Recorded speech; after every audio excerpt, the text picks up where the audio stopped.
Hi guys! Ngayon ipapakita ko sa inyo kung paano ko gumagawa ng kinilaw or isdang kilawin. But first, tingnan nyo muna kung kumakain. Alright, tapos na ang kainan at ipat-dry na natin ang Alaskan codfish fillet natin at hiwain ng napakanipis katulad ng ginagawa ko dyan. Pagkatapos hiwain ang isda, ilagay sa bowl at lagyan ng lemon juice at saka lime juice.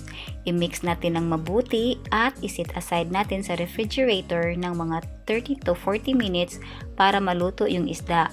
Pero kung gusto nyong mas luto pa yung isda, hayaan nyo ng mga 1 hour. Habang ang isda ay nasa refrigerator, i-prepare natin ang mga ingredients.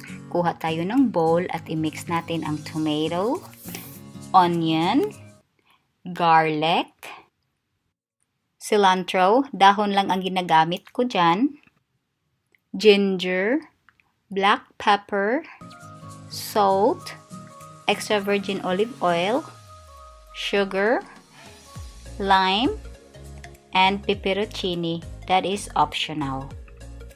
I-mix natin ng mabuti ang mga ingredients, tapos tikman, and dito na i-apply ang adjust to your taste. Kapag kulang ng asin, magdagdag lang. Kung kulang ng sugar, magdagdag lang. Pag perfect na ang sauce, iset aside natin at kukunin natin ang isda natin sa refrigerator at i-drain ang juice at itapon. Ayaw natin gamitin yung juice na minamarinate natin ang isda doon. Pagkatapos ma-drain, i-transfer natin ang isda doon sa spices mixture natin at haluin ng mabuti.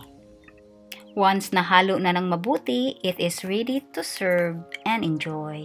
Thank you so much for watching. See you next time. Bye-bye. This is sobrang ang sarap-sarap guys. I promise you. Kaya nga kumakain pa ako ulit eh. So thank you so much for watching. See you. Bye-bye.